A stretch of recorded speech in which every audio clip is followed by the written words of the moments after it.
Mark walked up to Olivia and raised his glass. He smiled and said, "President Johnson, long time no see. Care for a glass of wine?" As soon as Mark approached, a hush fell over everyone in the near vicinity who had just been joking and chatting. A chill went through the crowd. There wasn't a single person in New York City who didn't know about the war between the Rose Company and the Park Company.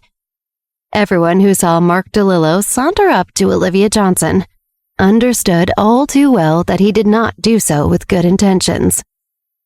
Olivia smirked and took the glass that he handed her. "You do like your reds," she said, looking at the liquid swirl in the glass. "Only the best."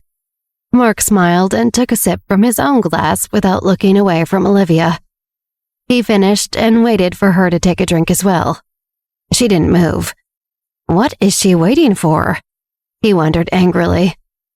"Oh, I won't be drinking this," Olivia said casually, as if she was clarifying and responding to Mark's unspoken question. She placed the glass on the cocktail table beside her. Mark's smile tightened with irritation. Olivia is intentionally refusing the wine. Why? Is she trying to insult me in front of everyone? "What's wrong, Mark? Have I done something to upset you?" Olivia asked innocently. "Nothing.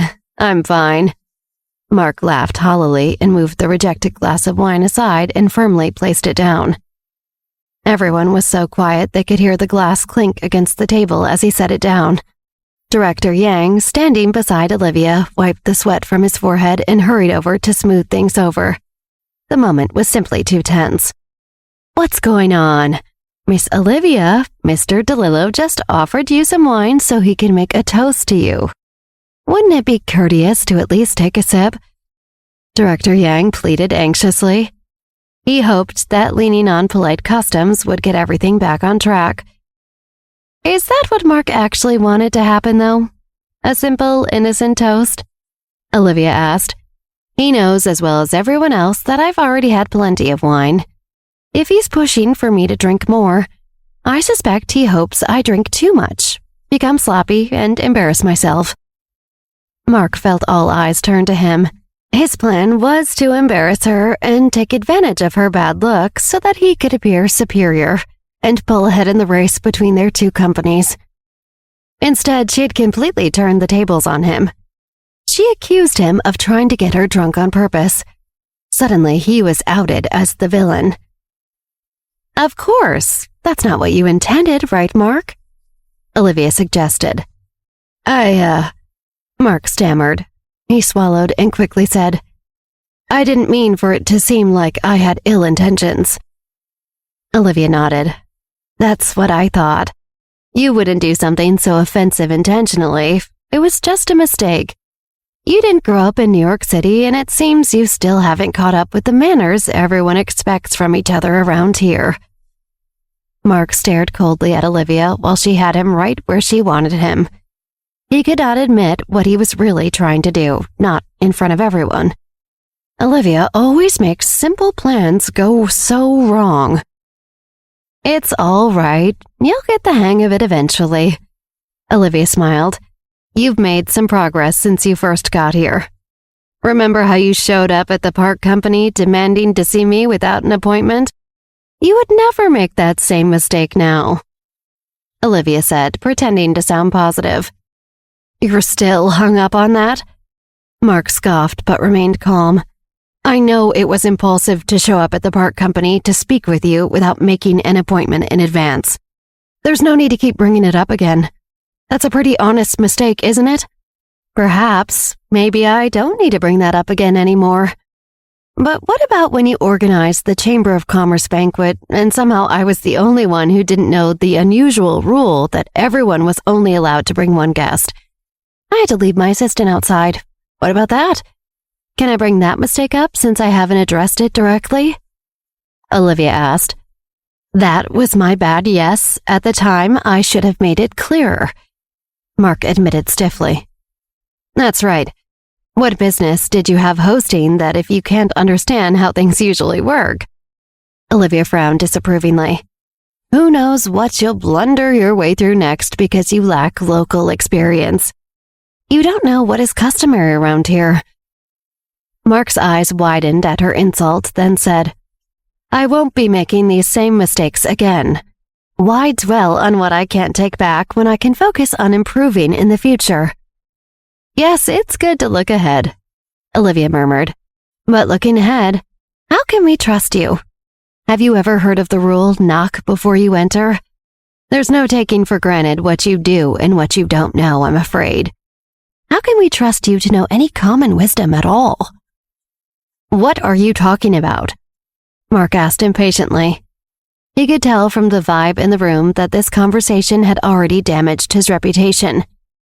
"Even though I didn't grow up in New York City, I'm not as clueless as you think.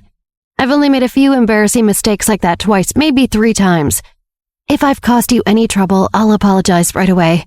Nothing was meant by any of it." Everyone turned toward the sound of Mark's voice. He stood up straight and his face was in a serious expression. He held his arms stiffly at his sides and appeared to be straining to keep his composure. As everyone heard Mark speak, they had not heard what Olivia said before, but they believed it must have been something that could damage Mark DeLillo's reputation. Everyone sized up who they thought might win this battle between the 2 young CEOs. Mark DeLillo could be considered an outsider to the business circle of New York City. However, his charm, generosity, and positive reputation paved the road for him to be accepted into the circle. Olivia Johnson, on the other hand, was extremely polarizing by comparison.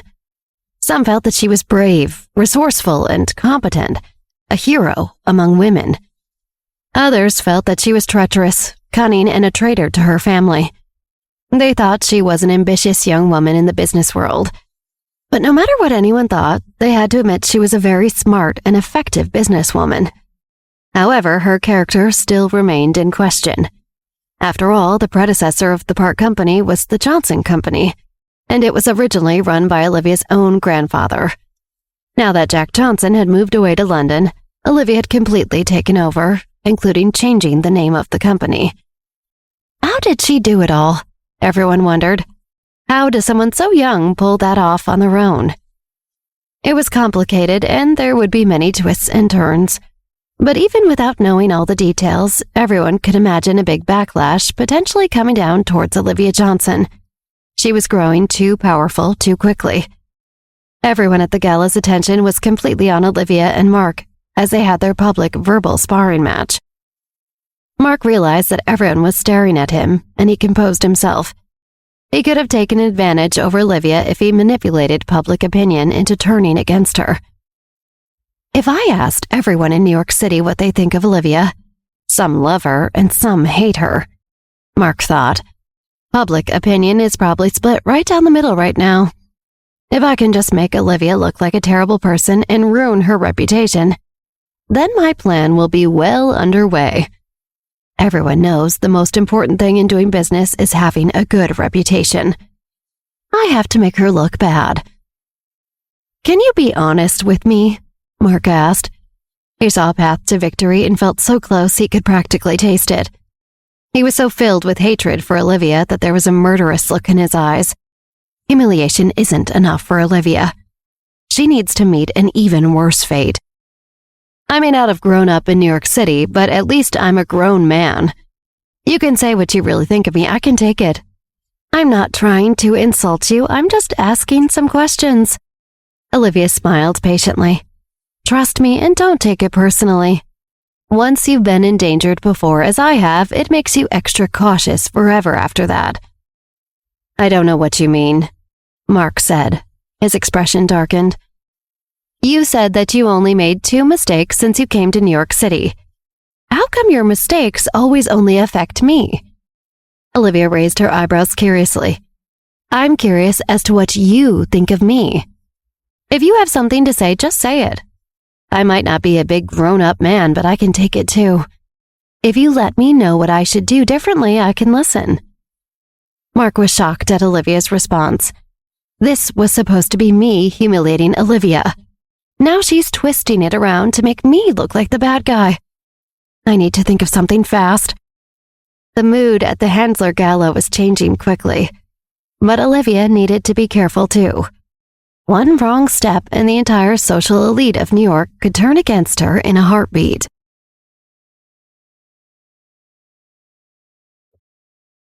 Georgina and her mother watched Olivia and Mark's public verbal showdown from across the room. If it was not already clear, they were now fully on notice that Olivia Johnson was not one to mess with. Going forward, I'll have to make sure Georgina stays away from Olivia, Georgina's mother thought. Olivia is too powerful and clever. We can't afford to have Georgina offend her and wind up on the wrong end of her ill will. Olivia's only 18 years old, and already she is a dangerous enemy to have. She'll only get more dangerous with time. Georgina scowled disdainfully at Olivia. What is so great about Olivia Johnson? She's not that much prettier. She got back in touch with her successful dad and weaseled her way to the top, and that just gives her the right to say whatever she wants to anyone she wants. Beatrix Cooper looked on at the dramatic scene and had an expression of disgust. I've always known that Mark was no match for Olivia, but no one wants to listen. Somehow I'm the one taking orders from him. She's going to eat him alive in front of all of the New York City elite. There's no way around it. I just have to wait around and watch the train wreck like everyone else. Maybe once he publicly implodes, I can finally get some respect and call the shots. Beatrix rolled her eyes at Mark and took a long sip of her drink. Then she looked back at Olivia and clenched her fists. It had been a long time since she had last tangled with Olivia, and clearly the girl was stronger and even more cunning than before. You might have upped your game since we last met, but so have I, Beatrix thought with a smirk. I can't wait for my next chance to take you on. Do you have anything else you want to get off your chest? Olivia asked Mark. If that's all, I'd love to let us both get on with our evenings. That's fine by me, Mark answered tersely. Are you sure? You seem a little tense. Olivia prodded. I don't know what you mean. Mark shrugged. I just wouldn't want you to be secretly bothered by this conversation, Olivia said. But like you said, even though you didn't grow up in New York City, you're a man and can take the tough conversations, right? Mark clenched his jaw as he tried to hold back his outrage. He heard someone in the crowd laugh, and the veins in his forehead bulged with stifled fury. You sure there's nothing else you want to say, Mark? Olivia goaded. She looked so in control. It was obvious to anyone that whatever Mark said would only make things worse for him. Mark clenched his fists as he curtly answered, I'm fine. Glad to hear it. Enjoy the rest of the party. Olivia walked past Mark DeLillo. As she brushed by his shoulder, she subtly leaned toward him and said in a low voice that only he could hear, I thought you'd be a much more worthy opponent by now. At least Beatrix keeps me on my toes. You might want to let her take the lead from here. Olivia then walked away from Mark without looking back. Mark fumed at Olivia as she disappeared into the crowd. How dare she embarrass me and talk down to me like that? Beatrix is not better than me. She's from the Cooper family. They're a complete mess. The Cooper family is nothing, let alone Beatrix Cooper. I am much stronger than Beatrix. Olivia had only taken a few steps into the crowd when someone suddenly stopped her with a hand on her shoulder. Miss Johnson, allow me to make a toast to you. Jake Nevin sneered as he handed her a glass of champagne. Well, hello, Jake, Olivia said as she took the glass of champagne from him.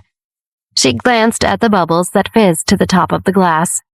Little did Jake know, but Olivia was concentrating and listening to Jake's thoughts. Drink the champagne, you dum-dum, Jake practically shouted in his mind. Once you drink it, the drugs I put in it will kick in, and then you'll make a fool of yourself. Then who will be laughing? Olivia wanted to laugh in his face. Nice try, Jake, Olivia thought. Even if I wasn't a literal mind reader, I'd never trust anything you gave me. To you, President Johnson, for doing whatever you want, Jake said as he raised his glass of champagne and clinked it against Olivia's. He drained his own glass and looked expectantly at Olivia. Come on, you have to drink the whole thing for the toast to officially take effect, or it won't come true. You might be confusing that with birthday wishes and blowing out candles. Olivia joked. I think I catch your meaning, though. I'm getting used to you. We have a lot of history now. Do we? Jake laughed darkly. So much history, but it's finally my turn to punish you. He thought, after tonight, you can kiss your glowing reputation goodbye. Enough for me to know you're not exactly my friend. I didn't expect you to try and pretend the way Mark does, but he's a whole other story. This is not usually your style, Olivia said with a smile. Jake laughed uncomfortably. You always know how to joke, Jake said aloud. This bitch, he thought angrily. Oh yeah? Olivia cocked her head curiously. Just drink the drink, Jake urged in his mind as he smiled at Olivia coldly. This would almost be funny if it wasn't so gross, Olivia thought to herself. She asked out loud, Jake, what is this look on your face? What look? I'm not looking like anything, Jake stammered. Olivia brought the champagne glass tantalizingly close to her lips. You're staring at me like you're in love with me. Olivia paused and suddenly put the glass down again. Or like, maybe you know that there's something in this drink. Jake burst into nervous laughter. Olivia, you are hilarious, but you really shouldn't joke about that. You're right. Olivia smiled at Jake with a sinister glint in her eyes. Now drink up, Jake urged again. Olivia glanced down at her champagne. You know, champagne actually doesn't agree with me. I just end up feeling terrible after. I'll have to politely decline, but I'm glad you enjoyed yours. You had enough to count for the both of us. Olivia could hear Jake's mind explode with anger. I'm so sick of this girl. Just drink the stupid champagne. She heard him yell at her in his head. Suddenly, Devin Garibaldi floated over to Olivia and handed her a glass of cucumber water. Here you go, lady. Don't want a headache tomorrow. Plus, it's tasty anyway. Thanks, Devin. Olivia smiled as she accepted the water.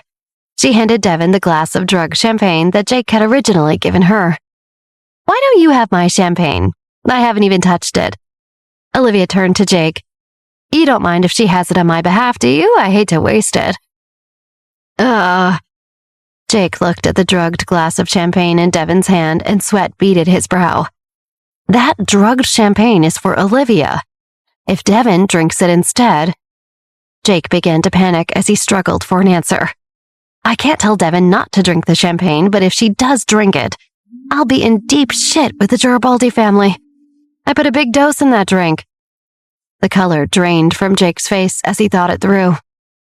Hey, Olivia's obviously had plenty of drinks tonight. Are you really trying to offer a toast, or are you just looking for trouble? If it's the latter, you're going to be sorry. Devin set the glass of champagne down on the table next to them and glared threateningly at Jake. No, I'm not looking for any trouble, Jake said. He breathed a huge sigh of relief when he saw Devin set down the glass of champagne. Olivia quickly caught Violet's eyes across the room. Violet nodded back, understanding. Olivia looked back at Jake and smiled. Tell you what, I'll still make a toast with this water. I'll keep it short and sweet, a toast to Jake's toast, and may everyone have happiness, health, and success in the future. Olivia raised her glass of water and took a big sip. With everyone's attention on Olivia making her toast and drinking their own drinks, no one noticed Violet slip by and pick up the drugged glass of champagne that Devin had set down. Olivia showed Jake her empty water glass and placed it on the table. See? It's all gone. That should do it, right? Everyone nearby who had seen her short speech applauded the successful toast. Jake glanced down at Olivia's empty water glass on the table. He realized something was missing. The drugged glass of champagne had disappeared from the same table. Jake's eyes widened and his heart dropped into his stomach. Where is the drugged champagne? It's gone. Anyone in this room could have it. How does a drugged glass of champagne just disappear? I looked away for 1 second. Olivia could hear Jake's tirade of panicked thoughts, and nothing delighted her more. She had to keep from smiling too much as she asked, "Are you all right, Jake? Is something wrong? You look a little unsettled." No, I'm fine, it's nothing." Jake mumbled and avoided meeting Olivia's gaze. "Well, that's a relief." Olivia smiled. "I thought maybe something from your drink made you feel sick or something." Jake's eyes widened at how close to home Olivia's comment was. "Right," he answered distractedly. Olivia finally made her escape. "I'll see you around." "Yeah, okay," Jake said faintly. He was completely distracted by the disaster unfolding around him. There was no point in trying to argue with Olivia now. He had to fix the emergency. His pulse quickened and his breathing became shallow as the fear set in. The massive ballroom suddenly felt as though the walls were closing in around him, and at the same time, the room felt impossibly huge. The chatter of the other guests all around him felt like a droning roar in his ears. Jake tried to get a hold of himself and look a bit calmer. He took a breath, rolled his shoulders back, straightened up, and ran his hand through his hair to smooth it into place. He anxiously pulled at the collar of his shirt as it felt tighter around his neck. Jake took another breath and gathered his thoughts. That glass could be anywhere, he thought, and the dread instantly returned. He heard his heart pounding in his ears. Jake looked around at the other guests and dreaded the possibilities of who might have the drugged champagne and what they might do with it. If this had been a regular small party, it might not be so bad. This gathering was filled with every major player in New York City. Everyone there was a powerful person who came from even more powerful families. They would not be pleased to be unwittingly drugged, and if they traced it back to Jake, his life would be over. This could start a huge war with the wrong people, and he could not afford that. Dealing with Olivia quickly faded from Jake's immediate priorities. The number one mission on his mind was to find the drugged glass of champagne. His eyes swept over the crowds of people at the gala. Practically every other person held a glass of champagne in their hand. "Shit," Jake murmured under his breath. The hopelessness seeped in and Jake's hands began to tremble. Loads of people whose bad sides Jake desperately did not want to get on each held identical glasses of champagne. Jake panicked. Which one is the bad one? Olivia glanced at Jake to see that he was frantically searching for the drugged glass of champagne. She approached Francis's parents. "Mr. and Mrs. Handler." She greeted them with a smile. "Well done, Olivia." Francis's mother smiled and gave her a thumbs up. "Thank you so much." Olivia grinned gratefully. "I have to go greet a few other guests, but I'll be back," Francis's father said and excused himself. "Of course," Olivia said. She turned to Francis's mother. "Just now, Francis came down to look for me. He told me what happened with your parents and the reporters. I'm so sorry that happened." "Are your parents all right?" Mrs. Handler asked. "They should be fine," Olivia said. "I'm not sure what exactly happened, but I suspect Mark DeLillo had something to do with it." "Is there anything we can do?" Mrs. Handler offered. She looked concerned. "Not yet," Olivia said, her face serious. "I'll check in with them to see how they're doing first. They should be joining us soon. In the meantime, I think Mark won't dare to make any reckless moves right now. I've also dealt with Jake, and we shouldn't have any trouble from him either. The main thing to watch out for now is outsiders who might be working for them." "You think they've got more people involved?" Francis's mother's eyes darkened. "I'll warn security to be extra vigilant outside. Anyone without an invitation is not allowed to enter. We can account for everyone who is in attendance." "I'm not sure how much that will help." Olivia shook her head. "Mark has been planning this for a long time in anticipation of this opportunity. I'm sure he was thorough. He probably has everyone at the hotel bought off." "Imagine that." Francis's mother chuckled darkly. "If only he could be that successful in actual business." "The truth might be that this is his actual business." Olivia smiled. "I hope you can get in touch with my mom soon." "Don't worry."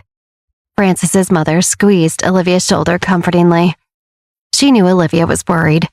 She had personally invited Olivia's mother, Victoria Park, so of course she wanted to take good care of her. "I'm sorry for all the trouble." Olivia smiled sheepishly. "Trouble? This is no trouble. Anything for a wonderful girl and friend like you." Mrs. Handler smiled fondly at Olivia. "You're such a smart and lovely young lady. You do it right." "Just like Lena, she's really great too," Olivia added helpfully. She remembered the way Frances's mother had wanted Olivia to end up with Frances, and Olivia wanted to talk up Lena just to be safe. "Yes, she really is." Frances's mother smiled as she thought of Lena. "How did you and your husband meet each other?" Olivia asked. "Oh, we were childhood sweethearts," Frances's mother exclaimed, pleased to be asked. "Even way back then, we just knew we would be together forever." She sighed happily. "There was a bit of drama when we were teenagers, but in the end, we still chose each other." Olivia couldn't help but smile as she watched Frances's mother's peaceful, happy expression as she reflected on her life with her husband. The warm feeling was infectious. Feeling other people's happiness with them really is magical, Olivia thought. "Enough about us and the past." Frances's mother waved her hand. "Remind me to introduce you to some of my friends later." "I will," Olivia nodded. She remembered Frances's parents had talked about a specific friend of theirs who would be attending the gala. Olivia did not know who the friend was, but they seemed very impressive. "Ah, there's your mother." Mrs. Handler sighed with relief. "Thank goodness," Olivia said when she looked in the same direction of Frances's mother and saw her parents. Victoria Park and Michael Johnson walked in together from the elevators. They both had changed into gala attire. Michael was dressed in a black tuxedo and he looked tall, clean, and handsome. Victoria wore a long, light blue gown. It was not quite as elaborate as the dress she had arrived in, but the understated style suited her quiet and gentle temperament. Back in their heyday, Michael and Victoria had always been New York high society royalty. After over a decade of Victoria's absence from that scene, this was her return at last. When other guests began to register that Victoria and Michael had just walked in, all of the chatter in the room quieted down suddenly. It was so quiet that the soft, live music that had been drowned out up to that point was all anyone could hear then. Some were surprised to discover a live band had been playing the whole time. Victoria felt more nervous. It had been a very long time since she had made an appearance at a high-profile occasion like the Handler Gala or any gala. This year, Mrs. Handler had personally invited me. How could I refuse? She thought. On the way to the gala, there had been so much trouble. Victoria felt a surge of nervousness that it had been a mistake to come. She felt self-conscious under the hushed stares from everyone at the party.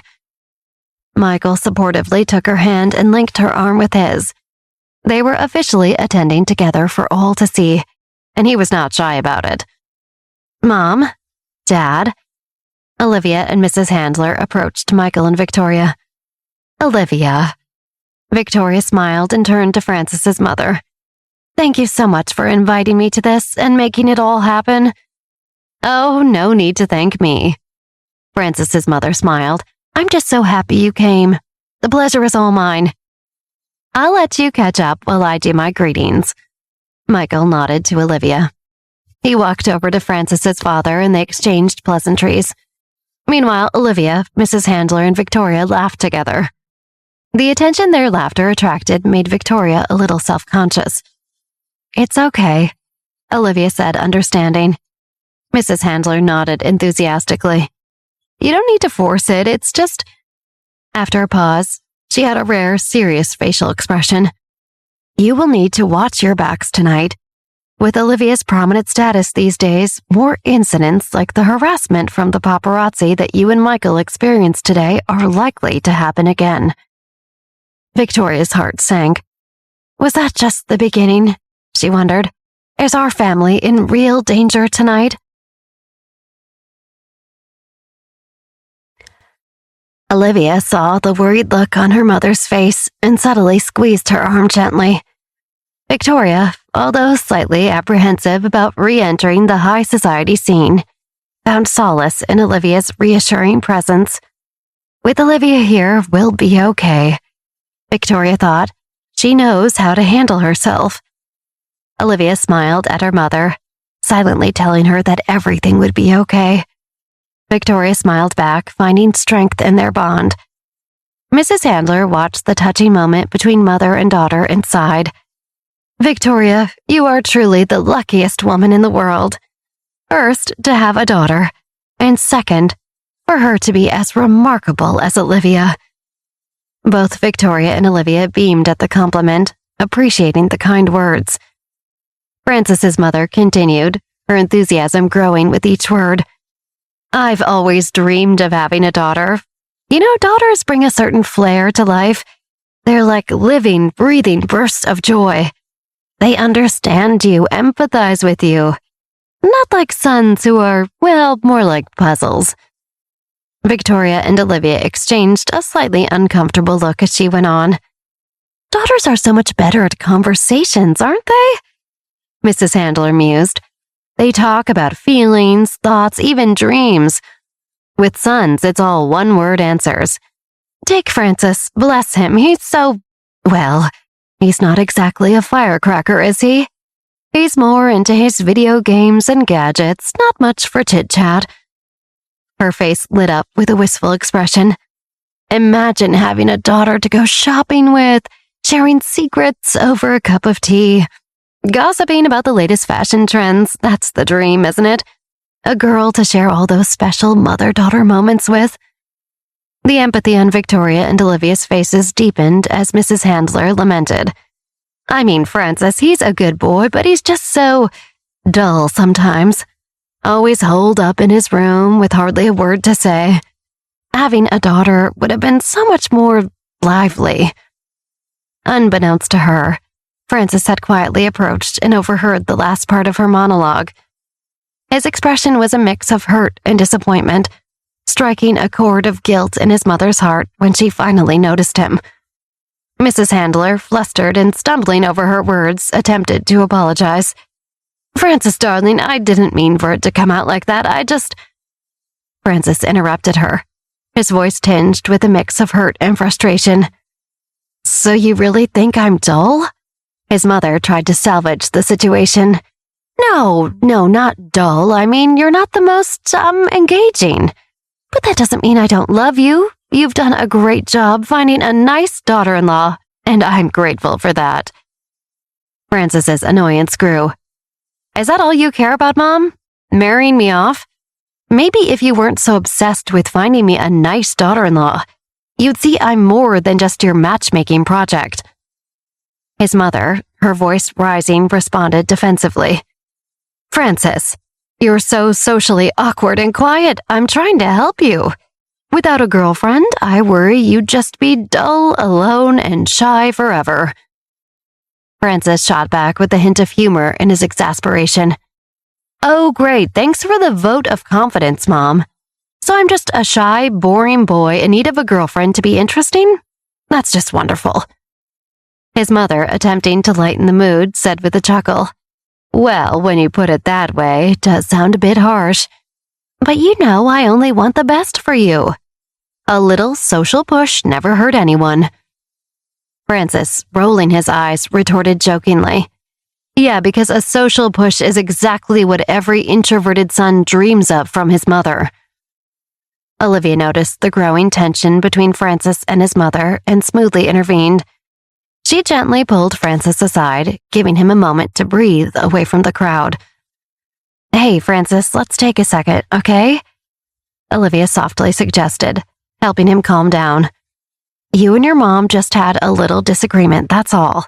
It happens in every family.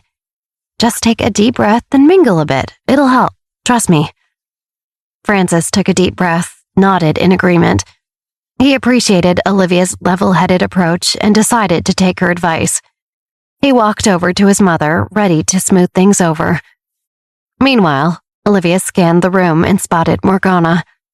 She made her way towards her, a discreet question in her mind. Morgana, how good are you in a fight? Olivia asked quietly. Morgana looked at Olivia, her eyebrow raised, curious about where this was headed. Well, I'm not your go-to person for a brawl, but when it comes to killing, let's just say I know a few tricks. Olivia, slightly concerned, shared her worries. I'm just thinking ahead. This gala might involve more than just polite conversation and dancing. I mean actual fist-fighting. Morgana chuckled. And how are your fighting skills, Olivia? Should I be worried? Olivia gave a confident smile. I can hold my own when it comes down to it. But we're not just talking about self-defense here. Morgana nodded, her tone serious yet confident. Don't worry about it. My witchcraft skills are far more efficient and deadly than any human fists. If things go south, I'll be ready. Satisfied with Morgana's response, Olivia gave her a new task. Good to know. Can you do me a favor? Keep an eye on my mom, Victoria. Just follow her around. Make sure she's safe, okay? Morgana nodded in understanding and discreetly followed Victoria, ready to intervene if the need arose. Olivia watched her go, feeling a bit more at ease knowing Morgana was on the lookout. Olivia let out a weary sigh, her gaze sweeping across the room, taking in the gala scene. She spotted Violet standing nearby, still holding a glass of champagne. Approaching her, Olivia asked, Violet, is that still the champagne Jake spiked? Violet nodded affirmatively. Yes, it's the same glass. I've been keeping an eye on it. Olivia's attention was drawn to Mark, who stood in a corner, ending yet another phone call. Her mind raced with internal questions. What's Mark up to? Who is he talking to now? An ally? A pawn? Or someone even more dangerous? She thought. She tried to read his thoughts from across the room, but she was having trouble picking them out in the dense area. He was too far away to read clearly. Mark's plan to make me look bad and play the hero himself clearly didn't pan out, Olivia thought. So what's his next move? Does he have a network at this gala? Are there eyes and ears I haven't spotted yet? People waiting for his signal? How deep does this rabbit hole go? She continued to ponder. Mark's always got something up his sleeve. How many plans does he have for tonight? I need to be prepared for anything. And what about his alliances? Could there be someone here tonight blending in who's in on his plan? Someone aiding him from the shadows, ready to stir chaos on his cue? Turning back to Violet, Olivia instructed. Keep hold of that champagne. We can't let anyone else get their hands on it. Violet, understanding the gravity of the situation, nodded in agreement. Don't worry, Olivia. I'll make sure no one else touches it. Devin approached Violet and Olivia, a bright smile on her face. Hey, what are the two of you up to over here? You look like you're hatching some grand plot. Olivia's eyes remained fixed on Mark across the room, tracking his every move. Without turning her gaze, she replied to Devin. Not plotting per se, but I might have just come up with a plan. Devin's eyes sparkled with intrigue at the mention of a plan. A plan? Now you've got my attention. Olivia, glancing at Devin, asked casually, yet with a hint of mischief. Do you like champagne, Devin? I love champagne, Devin replied, a curious tone in her voice, sensing there was more to Olivia's question than met the eye. Why do you ask? Olivia, her eyes briefly meeting Devin's, revealed a hint of a plan forming in her mind. Just thinking out loud. Champagne has a way of loosening lips, doesn't it? Makes people chatty, a bit more revealing. Devin laughed, picking up on the hint. True, it's the perfect social lubricant. Are we about to get someone to spill their secrets over a glass? Olivia, her gaze returning to Mark, thought to herself, maybe it's time to play Mark's game instead of trying to stop it. Let's see how he handles his own tactics turned against him. Out loud, she said to Devin, something like that. Olivia's lips curled into a devious smile. Picking up a glass of champagne, she handed it to Devin. As she did, she leaned in closer to Devin and whispered in her ear. As Olivia leaned in and whispered her plan into Devin's ear, a subtle change came over Devin. Her eyes glowed with a dark intensity. Devon's expression transformed into one of sly anticipation the more she heard of Olivia's plan. When Olivia was finished, Devon's lips curled into a mischievous smile. Devon raised her champagne glass in a silent toast to Olivia. With a conspiratorial glint in her eye, she agreed to the plan with a sense of excitement. She nodded, then said, "I'm all in."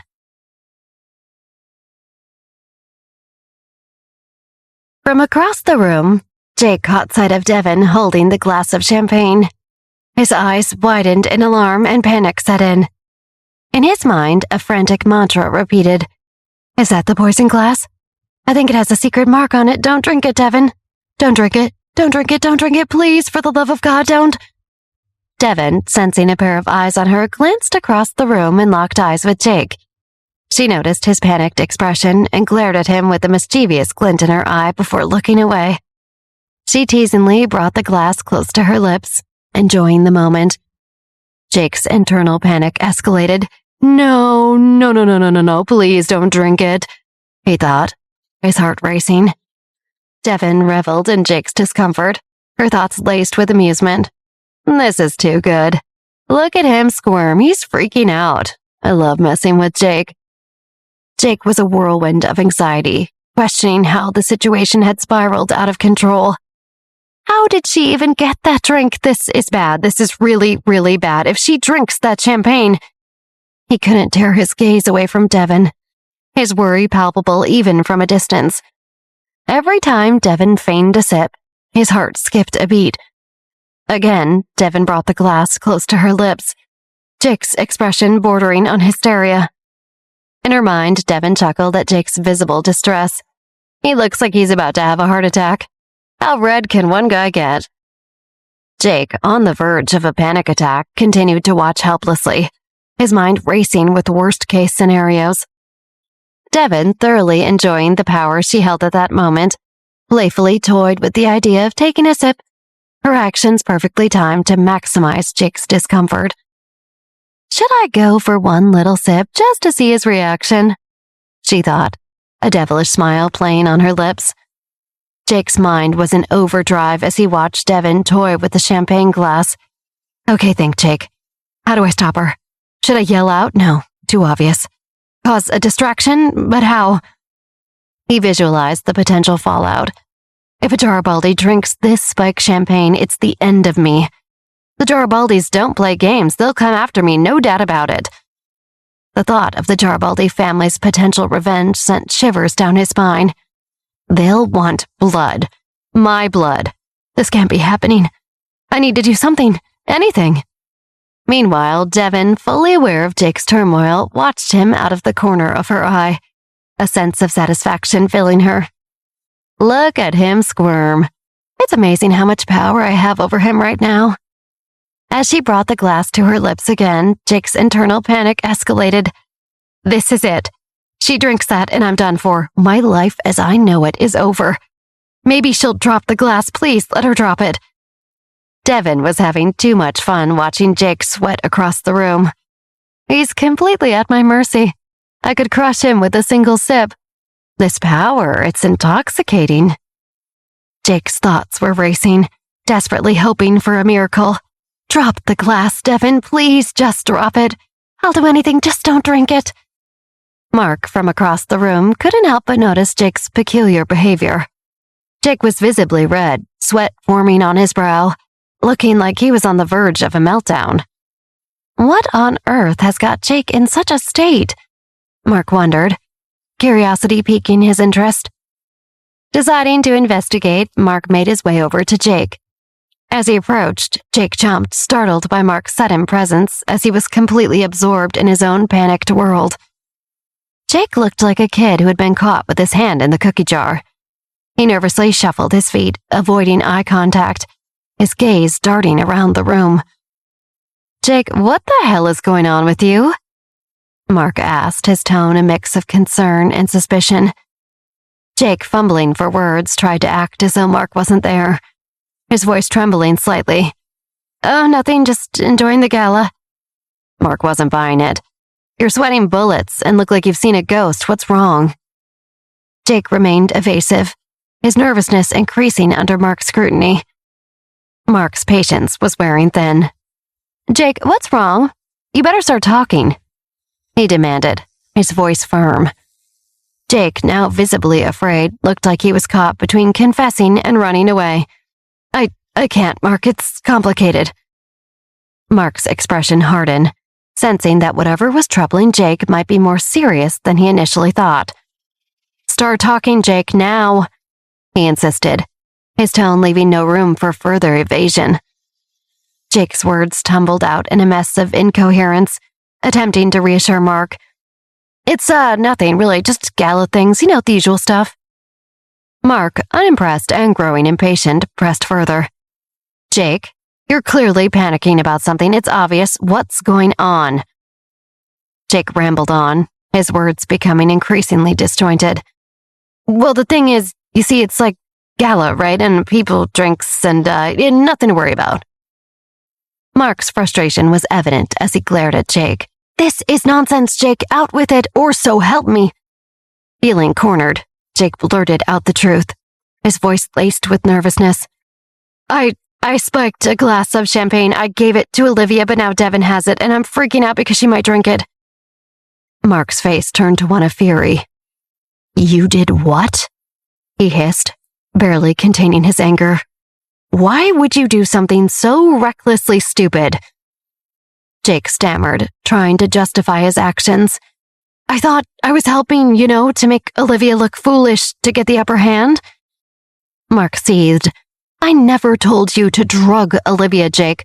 What kind of mess have you gotten us into now?"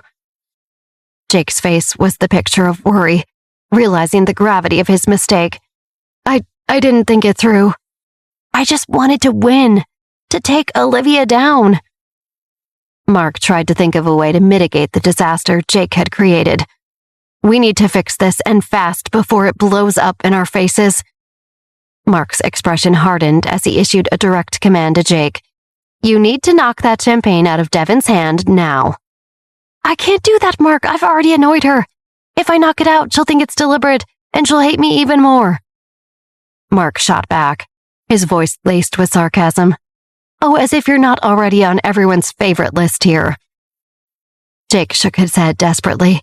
"I just can't, Mark. I can't risk getting further on Devin's bad side." Mark, visibly infuriated, spat out his next words. "Fine, I'll handle it. Just make sure you don't screw up anything else tonight." Jake, looking like a scolded child, nodded fearfully, accepting Mark's directive. Internally, Mark berated Jake's incompetence. How could he be so foolish? Maybe it's time to accelerate things with Jared. Clearly, I need someone more capable on my side. Without wasting another moment, Mark pulled out his phone, scrolling through his contacts to dial a mysterious number. As he stepped away to make his call, he said into the phone, "We have a problem," his voice carrying a sense of urgency. Heading towards Devin, Mark's mind was already formulating a plan, a way to contain the situation that Jake had so carelessly ignited. Mark, ever the businessman, quickly adjusted his expression to one of charming amiability as he approached Devin. "Hello, I'm Mark DeLillo, owner of the Rose Company." He introduced himself with a warm smile. Devin, unimpressed by the introduction, gave Mark a once-over and responded with a nonchalant, "Hi." Mark's smile faltered slightly at Devin's curt greeting. Undeterred, he attempted to engage her in conversation. "So, enjoying the gala?" Devin, casually swinging the champagne in her glass, replied dismissively, "It's a gala. They're all the same, aren't they? I'm just here for the champagne, really." Trying to keep the conversation going, Mark asked, "Have you had a chance to try the hors d'oeuvres? They're quite exceptional." Devin, holding her champagne glass, replied dismissively, "Just trying to enjoy my drink, without company."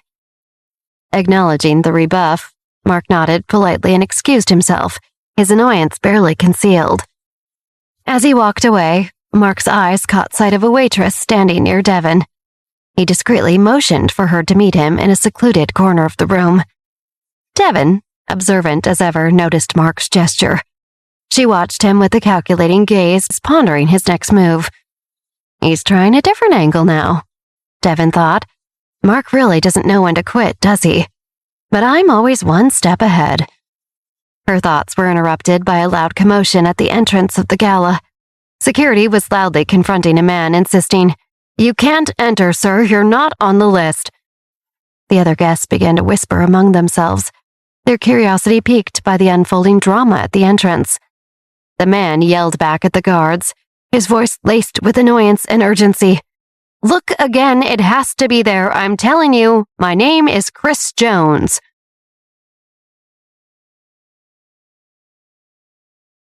The guests at the gala watched the unfolding commotion between Chris and the security guards with a mix of shock and appalled curiosity.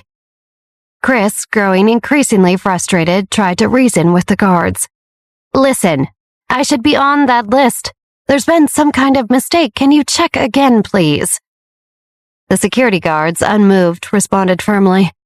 "Mr. Jones, we've checked multiple times. You're not on the list, and we can't let you in. It's our job to ensure the security and exclusivity of this event." "But you don't understand. I'm Chris Jones. I'm supposed to be here. This is important," Chris insisted, his tone laced with urgency. The security guard shook his head. "I'm sorry, sir, whether you're Chris Jones or the President of the United States, if you're not on the list, we cannot allow your entry. Those are the rules." Chris's frustration mounted. "Do you even know who I am? This is ridiculous. I need to be at this gala." The guard replied, somewhat exasperated. "Sir, it doesn't matter who you are. If you're not on the list, you're not getting in. We don't make the rules, we just enforce them." Meanwhile, Olivia, observing the commotion from across the room, looked on in confusion. What's going on? Why isn't Chris being let in? She thought, puzzled by the unfolding scene. It doesn't make any sense. Chris is well known. Surely there's been some error. But why would this cause such a stir? Is this another one of Mark's schemes, or are the handlers controlling the guest list? Olivia watched intently, trying to make sense of the situation. Something's not right here. I need to find out what's happening. This could be more than just a simple misunderstanding. Her mind raced, contemplating the potential implications of Chris being barred from the gala. Mark, in a hushed tone, spoke to the waitress he'd found in a secluded corner. "I need you to do something for me," he said, pointing discreetly toward Devin Garibaldi across the room. "I need you to accidentally knock that glass of champagne out of her hand." The waitress, looking uncomfortable, replied, "Sir, I'm just here to serve the guests. I don't feel right trying to harm anyone." Mark's expression softened as he tried to negotiate. "You won't be harming anyone. It's just a small favor, really. Think of it as helping out in a tricky situation." The waitress eyed Mark skeptically, clearly not convinced by his reassurance. Meanwhile, Devin, from across the room, observed Mark's interaction with the waitress. "He's really desperate if he's involving the staff in his schemes," she thought, amused by his audacity. Mark persisted. "I really, really, really need this favor. It's important." He reached into his wallet, pulling out a $100 bill. "Here, for your troubles." The waitress glanced at the money with interest but remained hesitant. Seeing her reluctance, Mark quickly pulled out another $100 bill. "How about $200, just to knock the drink out of her hand?" After a moment's consideration, the waitress agreed. "All right, I'll do it." Mark, relieved, handed her the money. "Thank you, just make it look like an accident." As he walked back towards Devin, Mark felt a mix of relief and apprehension. The waitress, her nerves tingling with anxiety, took a deep breath as she contemplated the task at hand. Just a simple bump, she thought, trying to steady her shaking hand, making it look like an accident. Mark, standing a short distance from Devin, kept a watchful eye on the waitress. "Come on, just do it. Don't back out now," he urged silently, his heart racing with anticipation. Devin, sensing the waitress's approach, subtly glanced over her shoulder. "I can't believe this. Is Mark really stooping to this level? And this waitress, how easily swayed by money," she thought, a mix of disbelief and amusement in her mind. The waitress, mustering her courage, began to inch her way towards Devon. Her steps were tentative yet deliberate, as she tried to appear natural. The clinking of glasses and the low murmur of conversations around her seemed to amplify with each step she took. Mark's internal plea continued. Just a little closer and... Devon, still holding her champagne, watched from the corner of her eye. If they think I'm going to play the victim in their little drama, they're sorely mistaken. As the waitress neared Devon, her movements were awkward, her eyes darting nervously between the glass in Devon's hand and the floor. Devon was subtly moving in the direction of Mark DeLillo, but Mark was too preoccupied with the glass in her hand to notice. With a sudden, clumsy motion, the waitress accidentally bumped into Devon. However, in a swift and unexpected twist, Devon deftly maneuvered, causing the champagne to cascade not on herself, but all over Mark, who stood unsuspectingly nearby. Mark, drenched in champagne, stood in shock, his plan backfiring spectacularly. The guests around them paused, their attention drawn to the unusual spectacle. Devon, meanwhile, maintained her composure, a slight smirk playing on her lips. The waitress stood frozen, her eyes wide with fear and regret, as the champagne soaked Mark's suit. She stammered out an apology, her voice trembling. I'm so sorry, Mr. DeLillo, I didn't mean to. Mark's face was a picture of fury as he shot a glare at Devon, about to unleash his anger. But before he could say a word, Devon erupted at the waitress, her voice sharp and commanding. How could you be so clumsy? Devon berated. Do you have any idea how forcefully you bumped into me? It's like you weren't even paying attention. The waitress, her face pale with fear, trying to respond. I'm really sorry, Devon cut her off, her tone accusatory. Intentional, that's what it was. You did that on purpose. Look at the mess you've caused. Her voice rising with each word, Devon continued. This is unbelievable. You've ruined his suit, and you've made a spectacle in the middle of this event. How can you be so reckless? The waitress, near tears, kept apologizing. I'm so sorry. It was an accident, I swear. Devon, relentless in her tirade, shot back. Accident? That seemed more like a deliberate act to me. You need to be more careful. This kind of behavior is unacceptable. The waitress, overwhelmed by Devon's fury and the situation, struggled to find the words to defend herself, her apologies drowned out by Devon's continued reprimands. The manager, alerted by the escalating commotion, swiftly approached the scene where Devon, Mark, and the waitress stood. He positioned himself protectively in front of the waitress, his posture signaling his intent to de-escalate the situation. I'm terribly sorry, Mr. DeLillo, the manager began, his tone filled with genuine regret. Please accept our sincerest apologies for this unfortunate incident. Around them, guests watched in shock, their conversations momentarily paused as they witnessed the unfolding drama. The manager continued, We can have your suit cleaned immediately, right here at the gala. Please, let us make this right for you. Mark was frustrated but didn't want to be at the center of this kind of attention. It's not her fault. I just want to put an end to this whole thing. Devon, feeling ignored by the manager's immediate attention to Mark, interjected with a visible irritation. And what about me? I was the one who got bumped into, yet you rushed to help him first? Her dissatisfaction clear, Devon huffed audibly and turned away, leaving the manager and Mark to deal with the aftermath. Olivia watched with a mixture of admiration and amusement as Devon confidently approached her, clearly pleased with her own performance. That was some Oscar-worthy acting, Devon, Olivia complimented with a chuckle. I didn't know you had it in you to be such a convincing actress. Devon beamed, clearly proud of herself. Thank you, Olivia. I must admit, I'm rather impressed with my own performance. Olivia nodded, still amused. And the way you accidentally spilled that drink on Mark, that was an inspiring touch. You really went above and beyond with this plan. Devon chuckled. Well, when I saw the opportunity, I just couldn't resist adding a little flair to our plan. Seeing Mark's reaction was just the cherry on top. Just then, Sven, who had been observing the scene, couldn't resist teasing Devon. Great performance indeed. But between being a bad driver and a disastrous party guest, soon we'll find out you have 2 left feet as well. Devon's face instantly transformed into a scowl, her eyes flashing with anger. Without missing a beat, she stepped forward and deliberately stomped on Sven's foot, causing him to wince in pain. She shot Sven a vindictive glare, her message clear, before turning on her heel and walking away.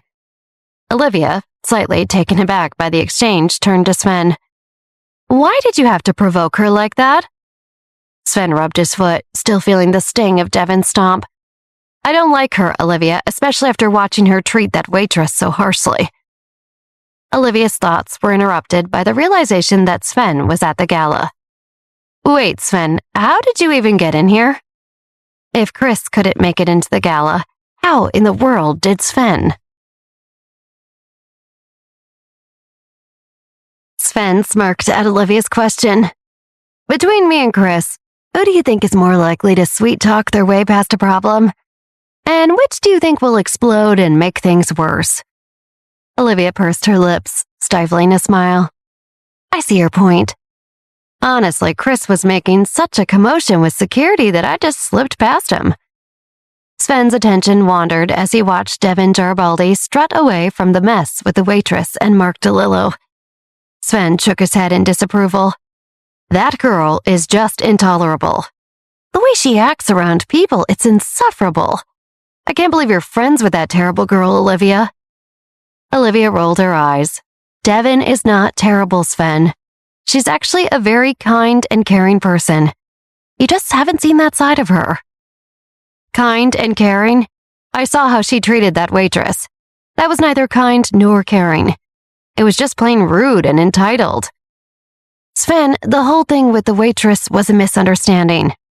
Devon was acting out a part in a plan I came up with to outsmart Mark. And I know this is really about that car incident the other day. Devon was trying to save a cat, for heaven's sakes. You can't judge her based on these isolated events." Sven was unconvinced. "I don't buy it. Good acting or not, I haven't seen anything that suggests she's not a mean girl. Until I see otherwise, my opinion stands." Olivia sighed, recognizing the difficulty of changing Sven's mind. "You're tough to convince, Sven, but give it time, and maybe you'll see the Devon I know." Chris Jones, his face a storm of frustration and annoyance, stormed over to where Olivia and Sven stood, catching them completely off guard as he appeared suddenly behind them. "I can't believe this nonsense," Chris vented, half to himself and half to Olivia. "That ridiculous back and forth with security. Not being on the list, it's absurd." Olivia, taken aback by Chris's sudden appearance and the evident anger in his voice, asked, "Chris, you need to take a breath. They were just doing their job." Chris's irritation was growing. "It's not just the security fiasco, Olivia. It's the fact that I had to hear from others that you might be in trouble here tonight. Why didn't you come to me first? I could have helped." Olivia's expression shifted to one of surprise and confusion. It hadn't occurred to her that Chris would be upset about being left out of the loop. As she looked at Chris, his features twisted in concern and agitation, she couldn't help but find it endearing. He's so different from the composed, all-business Chris I knew in my past life. This younger version, so openly worried and caring, it's refreshing, she thought. And that other life, Chris was just an unflappable executive, ruthless, uncaring. But my Chris is less sure of himself, which is honestly quite charming. Chris, breaking through Olivia's thoughts, pressed on with a slightly agitated tone. "Olivia, are you listening to me? Why did I have to hear from everyone else that you could be in trouble? Why didn't you tell me yourself?" Olivia flashed Chris a disarming smile, causing his stern expression to soften just a bit. "Chris, I didn't tell you because honestly I'm not in any real danger. I'm perfectly safe. And as flattering as it is to have my own knight in shining armor, this princess doesn't need rescuing right now." Chris, visibly struggling to maintain his serious demeanor, found himself lost in Olivia's eyes. He couldn't help but respond with a flirtatious tone. "Well, I'll always be here to protect you, even if you don't need it. Can't help being your knight in shining armor, can I?" And if you're the princess, does that make me your dashing prince? I mean, look at me, handsome, strong. You're pretty lucky to have someone like me ready to save you at a moment's notice. Olivia rolled her eyes, even though she found Chris's banter amusing. I should change that. I'm not a princess, Chris. I'm a queen. And you're more like a loyal subject, although not quite a knight. But maybe you are a bit dashing. Chris, seizing the opportunity to tease Olivia further, grinned. Should I announce to the party that the almighty Olivia Johnson likes being called sweet baby cakes? Olivia's face flushed with embarrassment, a rare sight that made Chris laugh heartily. Oh, you're gonna pay for that, Chris.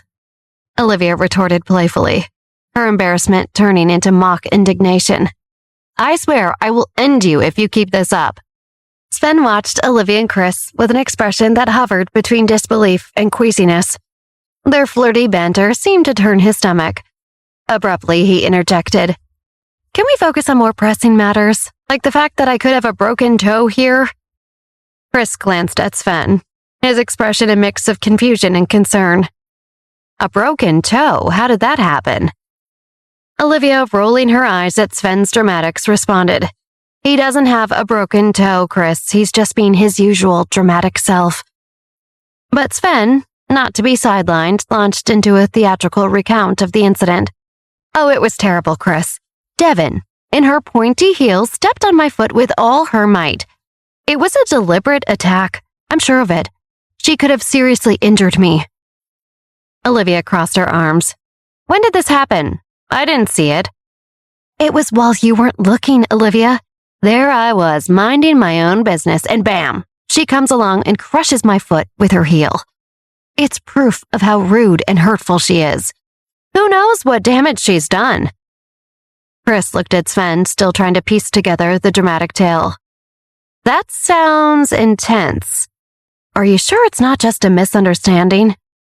Olivia chimed in. Don't mind him, Chris. Sven's just found a new nemesis in Devon. He's been overreacting about every little thing she does. Sven, not deterred by Olivia's dismissive tone, insisted. It's not an overreaction. You didn't feel the force of that heel on your toe. She's dangerous, I tell you, a real menace. Olivia and Chris exchanged a look, a mix of amusement and skepticism in their expressions. Mark stood at a distance, his gaze fixed on the trio of Olivia, Chris, and Sven. His mind raced with thoughts analyzing the situation unfolding before him. Olivia actually called Chris Jones to come here. Mark pondered, a sense of incredulity washing over him. She must be feeling the pressure if she's resorting to calling in such heavy backup. That's a significant move. Olivia must be more afraid of me than I thought. She feels outmatched, so she calls her fiancé to fight her battles. How predictable. A smug sense of satisfaction began to creep into Mark's thoughts. It's almost flattering, really. Olivia Johnson is feeling so threatened by me that she needs Chris Jones to save her. This just proves that my plan is working. Mark's internal monologue took on a more determined tone. But Chris Jones won't be enough to save her. I need to stay focused and keep pressing forward. Olivia may think she's being clever, but she's really playing right into my hands. Still, getting Chris Jones out of the way might be necessary, Mark mused. He could be a potential obstacle, but nothing I can't handle. Then Olivia will have no one to rely on but herself, and she won't stand a chance against what I have planned. The gears in Mark's mind continued to turn as he strategized his next moves, confident that he was one step ahead. Georgina's gaze swept across the gala, landing on a figure that immediately captured her attention. It was Chris Jones, standing confidently among the crowd. Her eyes sparkled with admiration and captivation as she watched him from afar. Who is that? Georgina asked aloud, unable to take her eyes off Chris. He is absolutely gorgeous. Look at him. He's like a Greek god in a suit. She leaned in towards the girl she had been mingling with, her voice filled with excitement. That's what a real man looks like. I think I might have to leave Francis and his wheelchair-bound girlfriend behind for someone like that. Her friends listened, half amused and half bewildered, as Georgina continued her enthusiastic swooning. He's just so dashing, so powerful looking. He's got this presence, you know? I can tell he's someone important, someone influential. One of the girls, sensing Georgina's growing interest, interjected, "That's Chris Jones. He's Olivia Johnson's fiancé." Georgina's expression shifted instantly from enamored to enraged. Of course he's Olivia's fiancé. Why am I not surprised? Olivia has everything. It's like she just snaps her fingers and the whole world bows to her. It's infuriating. She continued, her voice laced with envy and bitterness. It's obvious the only reason she's in such a high position in the business world is because of Chris. She's riding his coattails, using him to climb the social ladder. It's so typical of her. The other girls watched as Georgina stewed in her jealousy.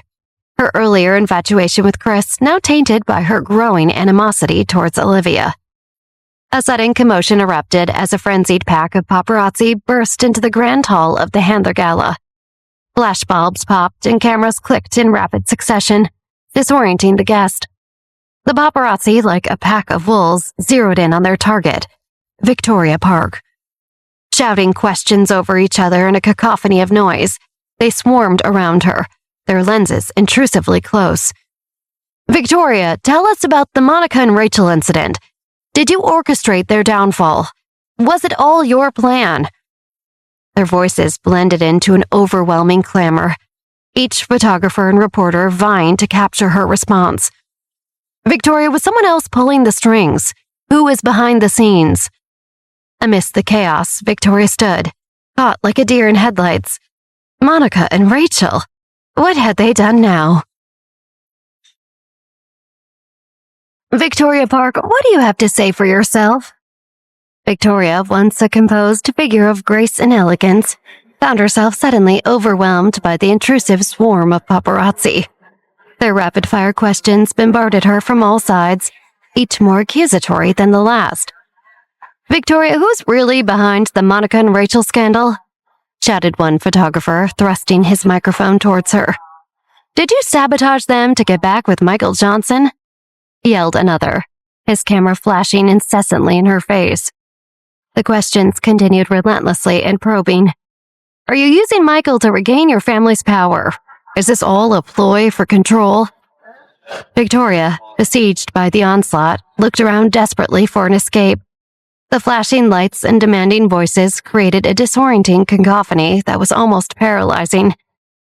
Amidst the chaos, Morgana sprang into action, her protective instincts kicking in. She quickly made her way to Victoria's side, her hand dipping into her dress pocket to retrieve a bug, ready to unleash it on the paparazzi. But before Morgana could release her hidden ally, Francis Handler burst onto the scene. His face was flushed with anger as he screamed at the paparazzi for crashing his family's gala.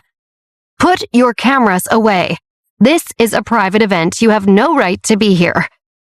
One particularly bold paparazzi argued back, "It's a public event, Handler. We have every right to be here. Freedom of the press." The argument escalated quickly, with Francis growing increasingly agitated. "You're ruining this gala. Leave now," he shouted, his voice rising above the clamor. The paparazzi shot back defiantly. "We're not going anywhere. This is our job." Unable to contain his frustration, Francis clenched his fist and, in a moment of uncharacteristic impulsiveness, punched the paparazzi square in the face. The impact sent the man stumbling backward, his camera clattering to the floor. The room fell into a stunned silence, the guests shocked by the sudden violence. Francis stood there, breathing heavily, his fist still clenched, as the realization of what he had just done began to dawn on him. Lena and Francis's mother watched in shock, their expressions a mix of surprise and admiration. "Oh my God," Francis's mother whispered, her voice a mixture of astonishment and newfound respect as she gazed at her son. It was as if she was seeing Francis in a completely new light. Lena, meanwhile, couldn't hide the desire that flared in her eyes as she watched Francis. She was used to seeing him as gentle and reserved, but this display of raw power and command was something entirely different. What a man, what a man, what a man, she murmured, her voice low and filled with admiration. Francis's mother, caught up in the moment, echoed Lena's sentiment. What a mighty good man. Francis, still reeling from his own actions, looked around the room. He saw the array of expressions, shock, awe, confusion, on the faces of the gala attendees. He felt exposed under their collective gaze, like an animal caught in the headlights. A wave of panic began to surge within him. What have I done? Where did that come from? His mind was a whirlwind of confusion and self-doubt. This isn't me. I'm not violent. I don't lose control like that. As his eyes scanned the room, they eventually landed on Lena and his mother. The looks of deep admiration in their eyes were something he had never seen before. It was as if they were looking at a different person, someone they didn't quite know but were intrigued by. Swallowing thickly, Francis tried to compose himself, to regain the calm demeanor he was known for. But the weight of the room's attention was suffocating. He felt a knot form in his stomach, a mix of embarrassment and a strange sense of pride. This moment had revealed a part of him he didn't know existed, and now he wasn't sure how to feel about it, but he knew he was utterly terrified by everyone looking at him. The paparazzi, sensing Francis's growing unease, pounced on his vulnerability with the ferocity of predators. Their voices rose in a cacophony of accusation and provocation. You're just a bully, Francis, using violence to silence the press, one paparazzi shouted, his camera flashing incessantly. Is this how the handlers deal with questions they don't like? Yelled another, trying to goad Francis into another reaction. Francis, completely overwhelmed, looked like a deer caught in headlights. The intensity of the situation seemed to be too much for him to handle. From across the room, Michael Johnson, with his sharp instincts, noticed Francis's distress. He quickly made his way through the crowd and positioned himself in front of Francis, effectively creating a barrier between the young man and the aggressive paparazzi. Listen, this is a private event and there's no need for such commotion, Michael said calmly, trying to defuse the situation. We have every right to call the authorities, but I'd rather resolve this peacefully. I'm asking you to leave. The paparazzi, unimpressed and defiant, stared back at Michael. We're reporters spreading the truth. You want us gone because you don't want your dirty secrets out in the open, especially you, Michael Johnson? Olivia, witnessing the scene, stepped up, her expression one of rising anger. Real reporters don't barge into invitation-only events and harass innocent women. You're not seeking the truth, you're just causing trouble, she retorted sharply. One of the paparazzi stammered a response, but Olivia cut him off. Invading privacy and harassing people isn't journalism. It's time you learned the difference. Devin Garibaldi stepped forward, her voice cutting through the chaos. You paparazzi are nothing but vultures, preying on an event you have no right to be at. You're just causing harm, she accused vehemently. The paparazzi, taken aback, stared at Devin in confusion. Who are you to tell us off? One of them challenged. Devin Garibaldi, someone from the crowd called out, his voice tinged with a mix of respect and fear. Instantly, the demeanor of the paparazzi changed. Fear crept into their eyes, realizing they were dealing with a member of the notorious Garibaldi family. We don't want any trouble with you, they hastily reassured Devin. But their attention quickly turned back to Olivia and Francis. You two are the problem here. You're the weak and dangerous elements of New York's business scene, they accused, looking directly at Olivia as they said the word dangerous. Mark, seizing the opportunity, approached the scene with an eerily calm demeanor. Olivia watched him, her suspicion growing by the second. I want to end this madness, Mark declared smoothly. I respect you as journalists, and I want to make this right so you can leave this event in peace. Olivia's mind raced, piecing together the puzzle. That sneaky snake, she thought, glaring at Mark. He's behind all this. The paparazzi, sensing an opportunity, pushed their advantage. Fine, but that guy, pointing at Francis, needs to pay for our colleague's medical bills. He punched him. Francis's face drained of color, shock and disbelief etched across his features. That seems more than fair, Mark agreed smoothly. Francis Handler shouldn't have any problem paying. Olivia's thoughts raced. Mark's trying to make Francis look weak, she realized. But Devon wasn't having any of it. You have no right to speak for Francis, she interjected sharply. Before Mark could retort, Violet chimed in, her voice calm and authoritative. Mark's right. It's the best course of action to dissolve this situation. Jeff, unable to contain his outrage, pointed an accusing finger at Violet. Judas, betrayer, how could you side with him? He spat, his voice dripping with disgust. Violet returned his gaze with a steely look, her eyes sharp as daggers. Mark, basking in the discord he had sown, turned to Violet with a smirk. Thank you for seeing reason, Violet. It's refreshing to see someone with sense here, he said, his voice dripping with false gratitude. Olivia, however, was not fooled. Stepping forward, she faced Mark with a determined look. Enough of your act, Mark. We all know what you're doing. She challenged him directly. Mark merely rolled his eyes and stared back at Olivia with a smug, unyielding gaze. Olivia, undaunted, launched into a passionate tirade. This whole charade is just another one of your schemes to ruin the Handler's Gala. You're trying to make Francis and me look bad, but we see right through you. You orchestrated this whole mess.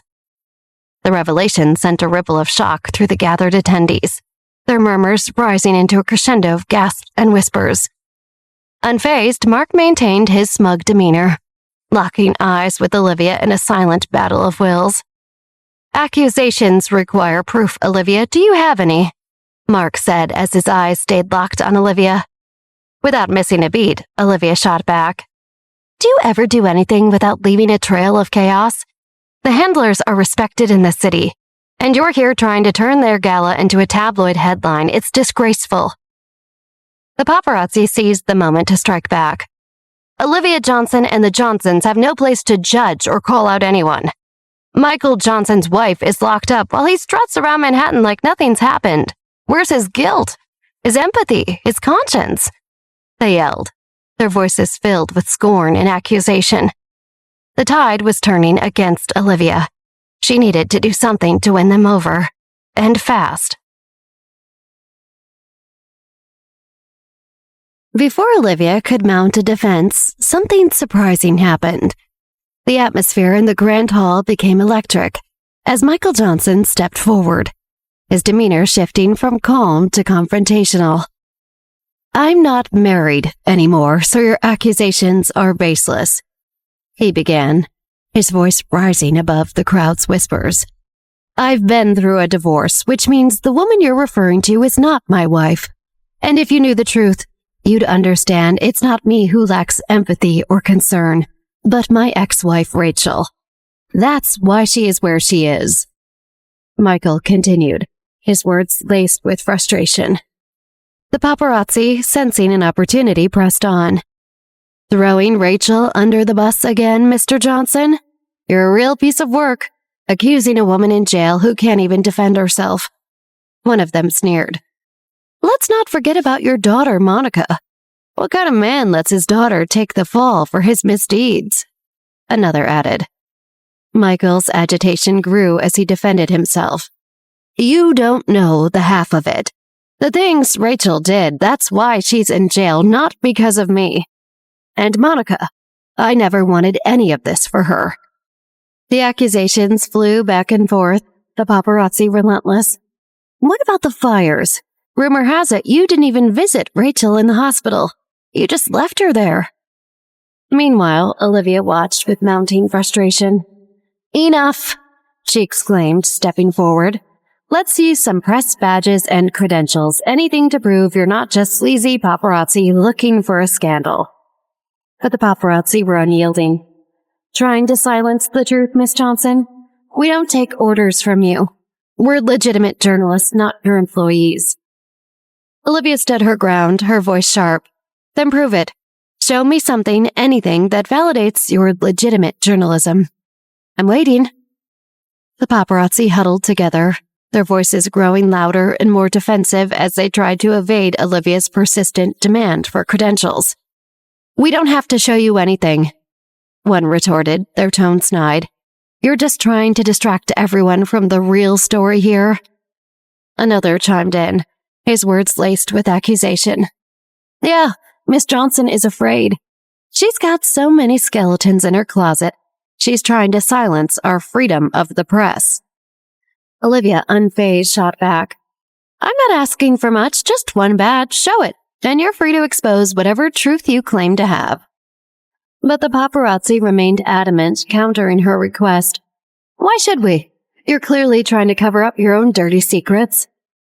The tension in the room mounted as Francis's mother joined the fray, her voice firm and commanding. "I echo Olivia's demand. This is my family's gala. Show us your IDs now." One of the paparazzi scoffed at her request, a sneer in his voice. "Don't push your luck, ma'am. We've got photos of your son's violent outburst. You're not as clean as you think." Mrs. Handler met their challenge with a steely gaze unshaken. "I have nothing to hide. My name is clear. Now show us your credentials, or I'll have security escort you out." The paparazzi hesitated, their confidence wavering under the scrutiny of the gala attendees. The guests, drawn into the spectacle, began to murmur among themselves. "Are they really journalists?" one guest whispered. "Sounds like they're avoiding the question." Another observed, "Something's not right here." A third guest noted, "Real journalists have no problem showing their IDs." As the guests' doubts grew louder, the paparazzi's facade began to crumble, revealing their true nature. Mark stood at the edge of the gathering, his eyes scanning the room, a calculated expression on his face. Internally, he seethed with frustration. "Olivia is turning the tables again," he thought bitterly. "Every time I set a trap, she not only escapes, but turns it against me. How does she always manage to do this?" Despite his growing anger, Mark's exterior remained calm and collected as he stepped forward, the very image of a concerned businessman. "I'm only suggesting that Francis pays the medical bills of that reporter he hit for the sake of peace," he began, his voice smooth and persuasive. "It's the right thing to do. We must protect the young handler from the consequences of his actions." Devon watched him from across the room, her gaze sharp and accusing. "He's so full of it," she thought, her disdain for Mark growing. "Manipulative, conniving. He's playing the savior while setting Francis up to look weak and unstable." Mark continued, his words carefully chosen to frame Francis as a liability needing his guidance. "I care about the handlers, especially young Francis. He's clearly not in control of his emotions, and I want to prevent him from further harm. It's my duty to step in and help." Francis, caught in the whirlwind of accusations and false concern, felt a sense of confusion wash over him. "Why is Mark doing this? Why is he talking about me like I'm some sort of menace?" he questioned internally, feeling both bewildered and slightly betrayed. "I don't need his protection. What's his real angle here?" Francis's father, his voice a blend of authority and barely contained fury, glared at Mark. "I don't know what you're playing at, but I won't let you tarnish my son's reputation," he growled. Mark, unfazed by the confrontation, matched Francis's father's intensity. "I'm not playing any games here. I'm merely suggesting a solution to a problem your son created," he replied, his voice laced with insinuation. "After all, it was Francis who lost control, not me." Francis's father took a step closer, his anger palpable. "You think you can come here and manipulate the situation to your advantage? Handlers are not pawns in your little schemes, Mark. We know how to handle our affairs." Mark's smile was thin and cold. "It's not manipulation if I'm offering a way out of a scandal. Think about it. A rising handler caught in a violent outburst, it's not a good look for your family." The elder handler's jaw tightened, his eyes never leaving Mark's. "We don't bow to threats or cower from scandals. Francis made a mistake, but we'll handle it as a family, not by caving to your underhanded tactics." Mark leaned in, his voice a whisper but his words clear. You might not bow, but sometimes bending a little can save you from breaking. Consider my offer as a favor, not a threat. Francis's mother, sensing the escalating tension, intervened with a calm but firm tone. Enough of this. We're not here to argue or be intimidated. We'll discuss this matter privately without interference. For now, let's focus on resolving the situation with the paparazzi peacefully.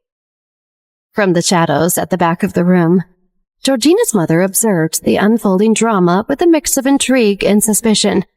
Her eyes, sharp and discerning, missed nothing. This is too orchestrated, too deliberate, she thought to herself, her gaze flickering over the crowd. No self-respecting paparazzi would dare invade a Handler gala without someone powerful pulling the strings. Her mind raced with possibilities. Who would be bold enough to stage such a scandal? It reeks of cunning and deceit, yet there's a certain brilliance to it. Is it really Mark orchestrating this chaos? Or is there someone else, a hidden player in this treacherous game? She scrutinized the tense faces, the heated exchanges. It's so obvious, yet everyone seems blind to it. This is not a mere coincidence, it's a calculated move. But whose move is it? Her thoughts wandered to the power dynamics at play. Mark is cunning, but is he really the puppet master here? Or is he just another pawn in someone else's grand scheme? Olivia wanted to regain control of the situation. She faced the paparazzi, her voice laced with disdain. You're like dogs, she began, her words slicing through the tense air of the gala. Fighting over a bone without any care for who you bite or harm in the process. She paused, her gaze sharp and unforgiving. But perhaps calling you dogs is too kind. Dogs can at least feel empathy, something you clearly lack. You're more like shady snakes, slithering around in the dirt, always up to no good. One man, attempting to maintain some semblance of bravado, shot back at Olivia. Don't get so high and mighty, Olivia. We've got a lot of dirt on you, too. It was then that Chris Jones stepped forward, his presence commanding and powerful. He stood protectively next to Olivia, his eyes fixed on the one who had just spoken. Share this dirt you claim to have on my fiancé, he challenged, his voice intimidating. As Chris moved closer, the paparazzi's facade crumbled, and fear was evident in his eyes. He hadn't expected to face Chris Jones in person. I mean no harm, Mr. Jones, he stammered, his confidence faltering. We're just seeking compensation for our friend who was hurt by Francis. Let me handle this, a voice said. It was Francis's mother. She stepped towards the unruly crowd of paparazzi. I am Cornelia Handler. This is my party, and I want this matter resolved immediately. How much will it take to put an end to all of this madness? But before the paparazzi could respond, the room's attention shifted to the entrance. A very imposing man stepped into the gala. He moved through the crowd with purpose, making his way to Cornelia's side. The onlookers were stunned. What is he doing here?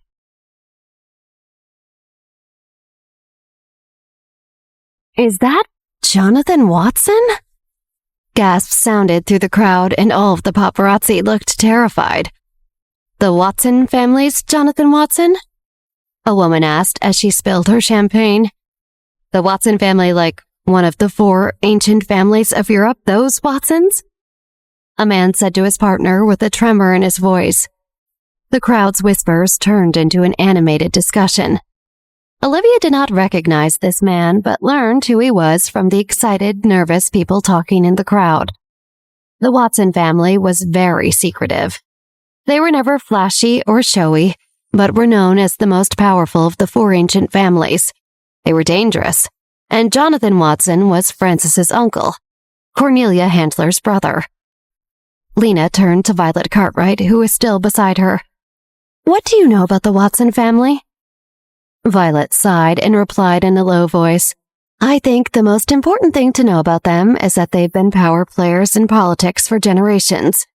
Half of the military power in Europe is in the Watson family's hand one way or the other. Lena immediately understood why all of the paparazzi were trembling in fear of Jonathan Watson. The guy who had argued with Frances's mom looked like all blood had drained from his face. Olivia smiled mischievously. The Watson family? Chris, I don't know much about the relationship between the four ancient families.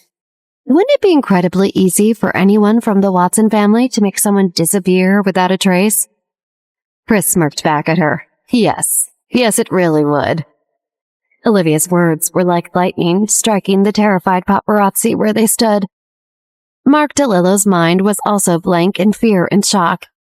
He had investigated Cornelia Handler, but nothing in his research said she was part of the Watson family. He thought she was from some small, rich family that didn't matter.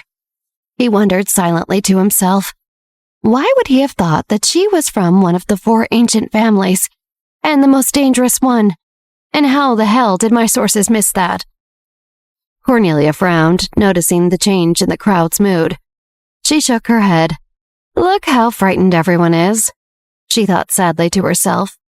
She had a complicated relationship with her family, and all of the friends she knew from growing up in the Watsons. She only told a few of those old friends to come to this gala, and had no idea which one of them would have invited Jonathan Watson. Frances's dad approached Jonathan genially.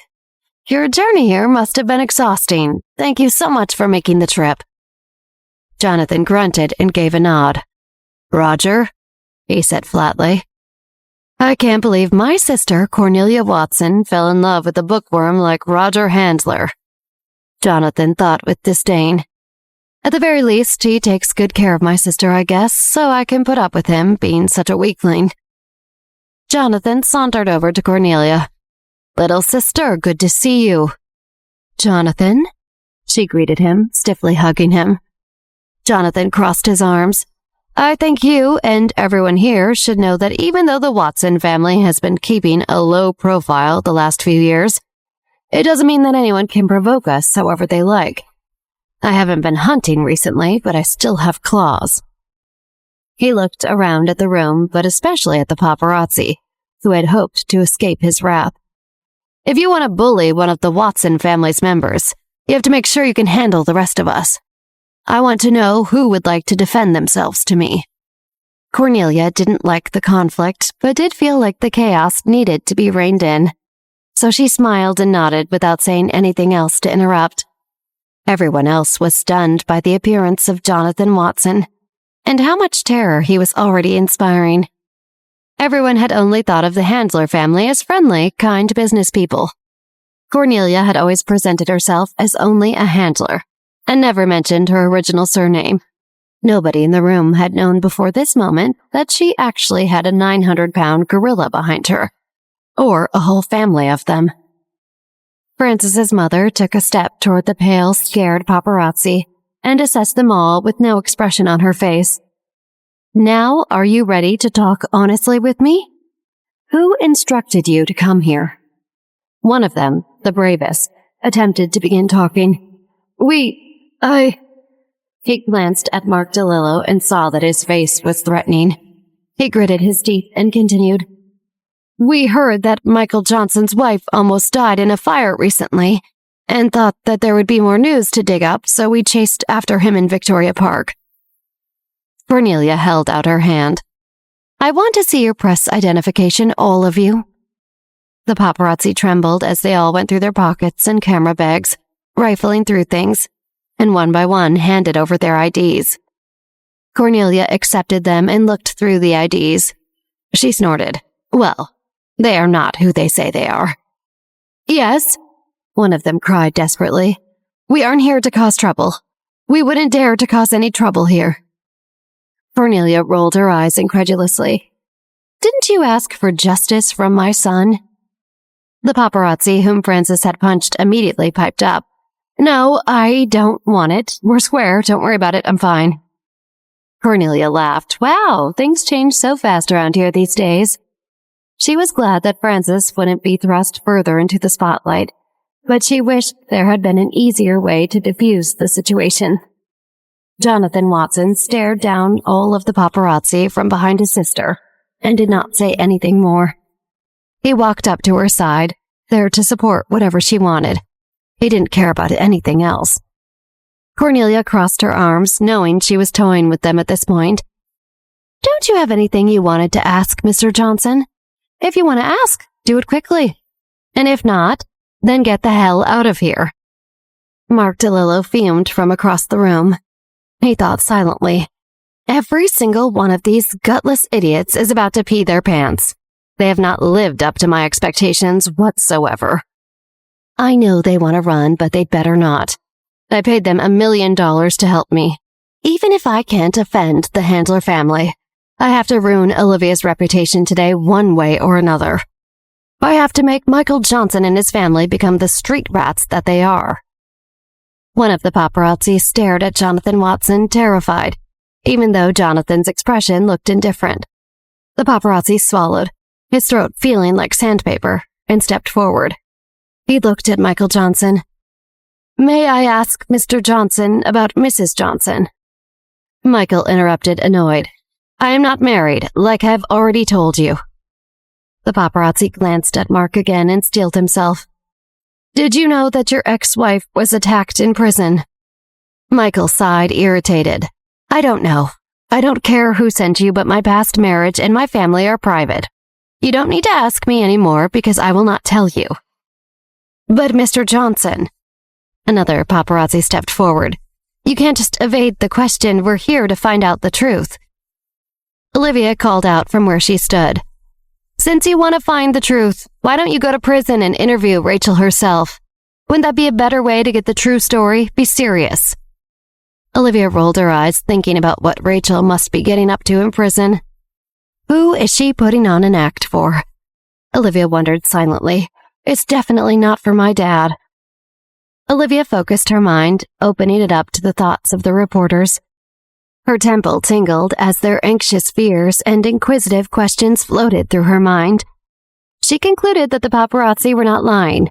It did look like Rachel had been attacked in prison, but Olivia suspected Rachel had staged it to try to get Bruno's attention, so he would help Monica and herself get out of jail as soon as possible. Olivia glanced at Mark, turning her attention toward his thoughts. It was really hard for me to get that information and feed it to the paparazzi. His mind said, I thought I could use this to attack Michael and Olivia. It would have been such a powerful attack. Olivia smirked. She and her dad were lucky that the information fell into the hands of a buffoon like Mark DeLillo. If Beatrix Cooper had been the one who had plotted against Olivia, Olivia knew things could have been very bad for her this time. But Mark DeLillo, well, she could pretty much trust him at this point to fumble any given advantage she might stumble upon. Olivia thought about how unintelligent Mark was, but he still insisted on being the leader at all times and making decisions, even when he had someone much more capable like Beatrix nearby. A man's voice suddenly breathed into Olivia's ear, making the hair on her neck stand on end. Is Chairman Johnson really that heartless? Is human life so meaningless to her? Olivia whipped around to see who this new adversary was.